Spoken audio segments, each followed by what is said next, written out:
I want to respond to this. I do think Hinduism is. I do think Hinduism is worse than Hindutva. Okay, because in theory, not in practice. In practice, Hindutva is worse than Hinduism. In theory, Hinduism is worse than Hindutva. But not that many people take Hindu scripture very seriously. But if they did, Hindu scripture is worse than Islam, in my opinion. Okay? In effect, Islam is worse than Hinduism because not that many people take Hindu scripture seriously. But Hindu scripture is way worse than Islam. Worse than any scripture I've ever seen. Like it literally, yeah. Why? Why do you say that? I mean, the Gita itself gives you the argument for making genocide moral, okay? But not just any form of moral. Like you could get that out of the Bible and the Quran as well. But the Quran and the Bible give you specific instructions for what kind of genocide is okay, right? The Gita makes any genocide okay. Like just makes death as unimportant and inconsequential at all. Like it basically argues that as a warrior, it doesn't even matter which side you're fighting. You have to follow your Dharma, okay, and just kill. You could be on the wrong side; it doesn't matter. It's not your place to ask whether you're on the right side. You're a warrior; you kill, and the people you're killing, it says that their death is not that important because it's just like they're changing clothes. It says their soul is going from one body to another, so don't think that they're actually dying, and also don't worry about them dying at all because their death was already predetermined. It argues that. So it just tells you to go stabby on anybody just because it's your Dharma, you have to follow your Dharma. I have never seen a more disgusting, violent book especially a book that people think is associated with peace and love. It actually gives you a recipe for justifying any form of genocide. The Quran and the Bible don't go to that extreme. Well, Old Testament maybe, but no. The Old Testament, you have to at least be the enemy of God or something, like for you to be worthy of killing. By the way, have you actually had a chance to show some? Like some ex-Hindus have actually sent us some screenshots of certain scriptures, from Vedas or from Gita or from Mahabharata or these scriptures. Have you actually seen some of them? Some of them are actually pretty bad. Do you want to see some? Yeah. So Wait, is it YouTube friendly? Yeah. Okay. What are you showing? Screenshots. So no, just some scriptures basically. But I like how in the live chat people who disagree with me that the only comeback is you just don't understand the Gita. This is exactly like when the Muslims every time we disagree, you're like, oh, you just don't understand the Quran. The Hindus in the live chat who are saying you just don't understand the Gita, you sound exactly like the Muslims that say you just don't understand the Quran. And exactly, yeah. Do you want to see how similar are they? How much more similar they are with Muslims? Wait till they see these screenshots. Look at this one. Oh no, got it wrong. Hang on. Where is? So does that an overlay? Okay, hang on. Just say screenshots. Yeah, I'm just doing that. Give me a sec. I'm just adding that. Sorry, I added that as a logo instead of overlay. Give me a sec. I'll just quickly fix it. Okay, so look at this one. This was in chapter 9. This is Bhagavad Gita. Yeah. So what it says, certainly Partha, son of Pratha, Vrata, whatever, particularly taking shelter, anyone who becomes born of a lower family, i.e. woman, mercantile people, Tata, also Sudra, lower class. So basically this one is the example of lower caste system. So it's O son of Pratha, those who take shelter in me, though they be of lower birth, women, Vesayas, merchants, so merchant class is lower than the highest class, as well as Shudra, workers, even lower, can approach the supreme destination. So Shudra, worker is actually not a very good translation for Shudras. They're the slave class. They're not the working class. But they don't look. Yeah. No, the Shudras, because worker like a slave is somebody who is not able to get out of that work. Okay, Mm. the Shudras are workers not by choice, so they're the slave caste. They're not the working class. Yeah. How are you? The next one. This is Rig Veda 672:1. If one Yes, hears, sorry, no, let me correct something. Okay, yes, people are saying it's not lower class, it's lower caste. Caste is a type of class that you cannot change. Yes, but Yes. it's more accurately to say caste. But go on. Yeah. Caste is worse than the class. Yeah. Caste is Caste the can't be worst type changed. of. Yeah, caste is the worst type of class, a class that you cannot change. Yes, Yeah. exactly. Yeah. So if one hears an irresponsible person blaspheme the master and controller of religion, one should block his ears and go away if unable to punish him. Wow. Yeah? But if one is able to kill, then one should by force cut out the blasphemer's tongue and kill the offender. And after that, one should give up his own life. I don't get that one last part. After that, one should give up his own life. I don't get that part. But anyway, this is Rig Veda 672. If there are any tunnis in the chat, they would be saying, they would be saying, what does a Muslim say when you show them a verse like that? You're taking it out of context. You should read the verse, understand what happened when this verse came down, and like also the translations too. Sometimes all of that. The translation is wrong. Yeah, the translation is wrong. If there are any Hindus there, Tunnis there, the kind of people we say that's exactly what they would say. No, but there are. We haven't translated this.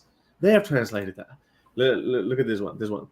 I don't know the scripture because it's written in Hindi now. I say, my dear king, the sons and grandsons, Lord Krishna's children numbered in tens of millions. So talk about someone having a party, yeah? So by the way, this is corrected. I think this is probably collected by ex-Hindus who have seen Hindus criticizing, making fun of Muhammad for being, for being a playboy kind of person. But then they say, hang on a second. Wait, look what your deities are doing. So 16,000 mothers gave but that's not even bad. Like I don't know why this is an insult. Krishna was having sex with like women, and like they seemed very satisfied, and he was having sex with all these women at the same. Did you know he was copying himself and having sex with all of them at the same time? I didn't know that, but my point is from the Muslims' point from Hindus' point of view, those who make fun of Muhammad. So they should say, well, so what if he's laying around? Why are you angry with him just because he got around more than you did? So like obviously there's some sort of moral question. We don't know are they being coerced or whatnot. We don't know that. But anyway, that's just that point.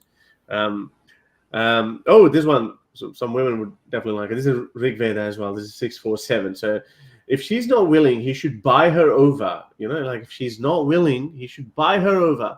And if she's still unyielding, meaning, she's saying, no, please don't come anywhere near me, he should strike her with a stick or with the hand and proceed uttering the following mantra: I take away your reputation, and then hit her. She is then actually discredited. So this is Quran 434, Hinduism. Yeah. And also reputation is everything when it comes to this tribal mentality. Yeah, exactly. The honor. Yeah. And it's actually worse than so for example, that's actually worse than the Quran. Okay. Why? Because the Quran says in Islam, first of all, a woman that doesn't want to have sex with the husband, okay, she just gets cursed by angels, right? Yes. So you can't just do that. But also, if you beat your wife in Islam, there are two steps that you have to. Yeah, this is 2 steps. How many steps do you have here before you start beating your wife? Well, I think we don't know the preceding verse though. Like it said, if she's not willing, so it means But it means if she's not willing, then it means actually, that is the first step. If she's not willing to, you buy her. Yeah, also, you should buy her over. That's the first step. Buy her over. Give her some money. And then you hit her. So Islam hits the wife. Islam hits the woman on the 3rd step. Hinduism hits the woman on the 2nd step. So this is worse than Islam. So worse than Islam. Tunnis! Tunnis are not gonna like it. There is one Tunni I see. Okay. That's Nuria Khan there. So what is she saying, Nuria? Nuria, it's Nuria. Hi, Nuria. Yeah. Couldn't. Nuria saying, couldn't you argue that Quran is just as bad because you are commanded to fight the disbelievers, which is effectively every non-Muslim to exist? Yes, but Islam, I'm not saying Islam is good. Obviously, Islam is horrible. But I'm just saying Islam is like, kill them for this reason, okay? Hinduism tells you, you don't even need a reason. Just go stabby. You're a warrior. That's what you do. Just go kill. It doesn't matter. They're not going to die anyways. I don't They're know. gonna Yep. No. I did a huge stream on this. Okay. Really? I went through this. Yeah, I went through this line by line. It actually, I said it seems like it's making that point, and then it clarifies. Okay, like, oh my God, it's clarifying that it's making that point, and then it re-clarifies. Like, it clarifies that every time people are like, oh, it's not saying that. It clarifies that it's making that point multiple times. I'm not exaggerating. This is the whole point of the Bhagavad Gita. It's insane. It's insane. It's the most insane scripture in all religion. There you go. See the Muslim version, Muslim style Hindu version. Says, Har Sultan, go learn and then talk to Nirajatri or Ankur Arya and see you get destroyed. Now you will say, I did, but there you were creamed. Yeah, I was creamed. Go have a look. Your Nirajatri daddy was running away the moment I brought up these the Punna Janams, these different lives. He's like, no, let's not talk about that today. That's what your Nirajatri did, son. And so by the way, what is it? Is it just that? Let me guess. Which excuse are you going to go with? Wrong translations? Oh, right. Okay. So I've got some more for you. No. Here, you're reading it wrong. You're reading it the wrong way. You're just like that's my favorite. Yeah. So B, he should strike her with a stick. No. But by stick here it means metaphorical. Like just grab a little toothpick, and toothpick is like a stick, isn't it? They don't go to any length. Okay, so look at this one. Which one is this? This is Devananga. Stabby. I gotta look that up. You gotta take the screenshots, man. Like, I mean, I can add that to my Hindu. I will give you the stream. I will give you the stream that I did on the Gita. Well, right, okay, but they might say that Gita is not one of the primary scriptures, though. Okay, so here's the thing. There's two versions of Hinduism. Okay, the old Hinduism and the new Hinduism. Okay, the old Hinduism is really reliant on the Vedas. Okay, but the new Hinduism, they keep saying like the Vedas are the most important text, but nobody takes the Vedas very seriously. In the modern Hinduism, the Gita is the most important text, the most popular one, right? So that's their main, most popular text.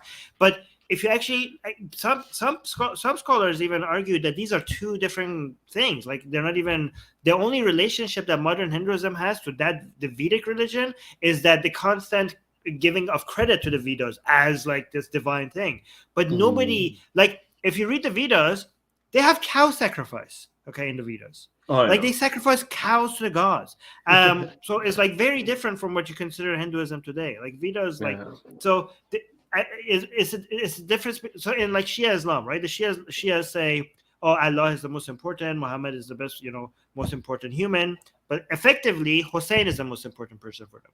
So I think like in modern Hinduism, they act like Vedas are the most important. They say that the Vedas are the most important scripture for them, but effectively the Puranas and the Gita. And even Upanishads as well, because Upanishads also give them a code of conduct. So so they also have some, and I think I've got something coming up from Upanishad. This is not Upanishad, but it says, formerly in Galala translation, oh dear, mountains were endowed with wings. They used to move speedily in all directions like Garuda and the wind god. I don't know why I added this one. There's nothing bad in this one. I think it's just stupid. I think maybe I was trying to draw a comparison with Flying Donkey, because I make fun of flying donkeys. We've got ODM mountains. So here we have flying mountains. See, again, this is more ridiculous. At least flying mounts. Donkey! At least he's a living being. Yeah?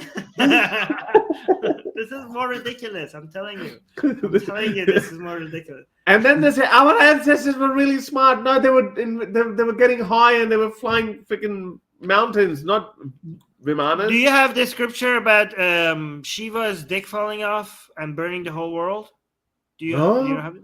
I haven't heard of this. Oh no, you don't know that. You don't know the Your story dick fell off behind. and it burnt the whole world. Oh my Imagine how God. hot his dick was. You don't That's know one that- hot dick. This is the story behind the Shiva lingam. The whole story behind the Shiva lingam. Really? That's where the lingam Yeah. comes from? Yeah. No, Shiva goes and exposes himself to all these women, and some of them like really like it, and some of them are horrified. And Shiva didn't know that the husbands of these wives were like really powerful sages. And the sages come and they're angry that Shiva is showing their dick to these women.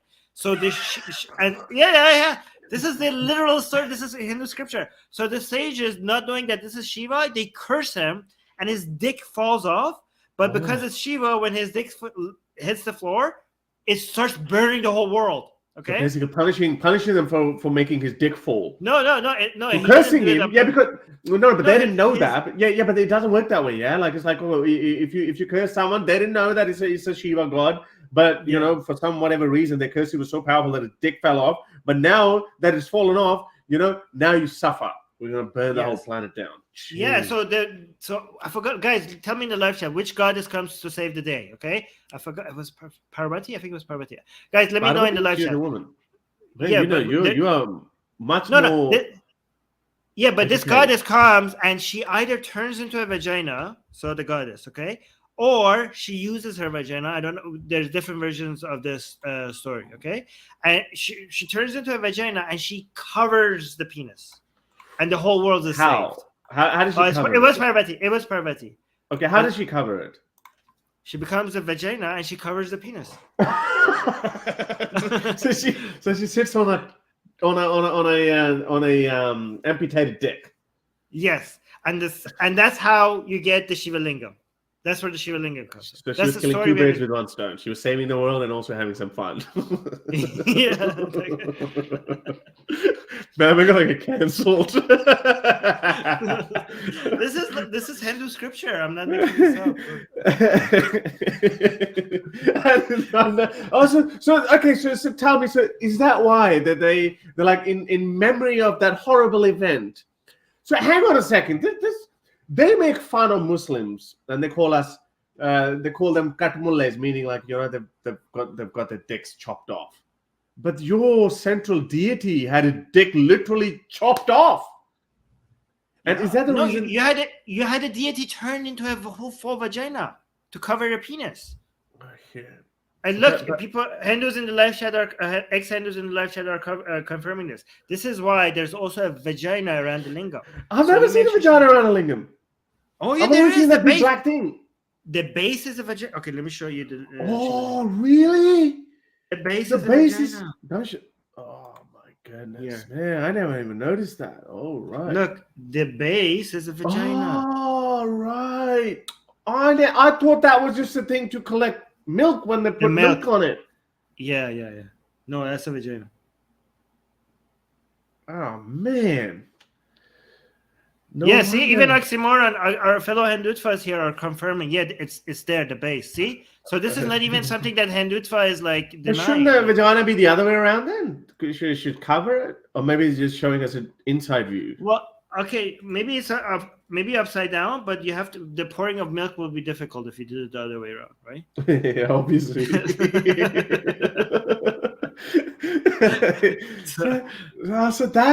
So basically they're celebrating that event. They're like, okay, hey Lord Shiva, your dick was cut off. Here we are. We're going to pay homage to your dick. Yes, but the thing is that most Hindus don't know the story. Most Hindus don't even know that this is a dick. Just like yeah, they say no, lingam is not supposed to be a dick. Yeah, I know that's what they keep saying. All right, because I've heard people say lingam doesn't mean dick. Lingam doesn't mean dick.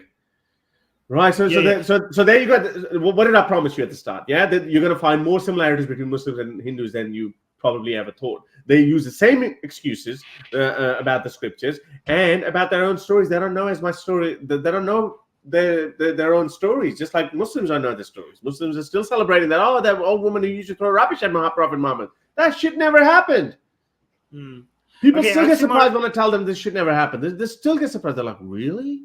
I swear I met this person and he said, I've actually seen the house back in the 80s where that woman used to live and used to throw this rubbish. I was like, there's not a house surviving from 1400 years ago. Yeah. Wait, Oxymoron in the live chat is saying most Hindus know. Okay, my experience seems to be different, but it seems like because Muslims are not aware of their scripture either. Okay, like you could, what would be fun if you talk to a Muslim, okay, make up a Quranic verse. And be like, it says this in the Quran. How do you defend this? And they will defend it even if it's not a Quranic verse. Okay, so just make up a horrible thing, okay, and say this is in the Quran. How do you defend this? And they will come up with a defense for it. They're like, no. Yeah, mate, they are so similar. They just and it's not just Hindus. And I think if you push these Christians against the wall as well, they also come up with the same thing. Oh, you don't understand. You gotta believe first. You gotta have faith. Only then you'll understand. It's the same thing. They have the same borrowed arguments. They're borrowing each other's arguments and they're just throwing them out there. Because most Hindus... Yeah. On the internet are Hindu. Yeah, Hindus that are just Hindu, they don't really take their scripture seriously. Like they don't Hindus take the rituals more seriously than the belief compared to so for the Christians and Muslims take the belief. So Christians take the belief very seriously, more than rituals, way more than rituals. It's like heavy belief. Okay, Muslims take the belief very seriously, take the rituals very seriously as well. Hindus are heavy on rituals, very little emphasis on belief. Rituals is the main thing. Yeah, that's good. But the only downside is now that has turned into a political identity, and that's when this is an impending doom. I've been saying it for a while. A lot of other people have said it. I mean, obviously, I've borrowed it from other people as well. But I totally agree with it. There's going to be a genocide. There would be something really bad in India. I think so, yeah. I mean, I don't know. Are you sure? Like, how sure are you of it? Well, I mean, as sure as one can be when they actually say out these things. It's the frequency of these videos and this hate-fueled messages that come out now. And again, the other side is not slowing down either. It just slowly you're turning up the heat. And at one point, it's just going to reach the boiling point. And then because Muslims are far more, Hindus are far more numerous, and BJP government is getting stronger and stronger. So Muslims are going to be on the losing side. I think Hindus are going to be also on the losing side because this will hurt India. No, of course, yeah, but they don't see that. They think they very well learned, educated Hindus. Even they say like, "Oh, India would be better off if there were no Muslims, but they should all go back to Pakistan, or they should go to Pakistan or something. We gave them a country once. Now, and there are a lot of things that Muslims do to piss them off, but that doesn't mean that you just start rioting, you start making mobs, and then you start harassing Muslims, and it's a mess. It's a mess. I've been saying this, that India, when it was just about to enjoy the wonders of the 21st century, the science and going to Mars and the moon and all that, just when they were about to start enjoying, it's just all going to blow up in their faces, because obviously when these things happen, the world is not going to take you seriously. The world it's not going to remain the same. It just won't. But these tunnis, this is why we say them. I despise the tunnis who actually fuel these sentiments. They think that they're doing their country a favor. No, they're not. The only thing that could save this from not happening is capitalism. Okay, because there's too much money involved. There's too much money involved for this chaos there's too many people with too much interest to let this happen. So I think that's the only hope. To have your questions answered on the next live stream, become my patron today. You can do so with as little as $1 a month. Link in the description below.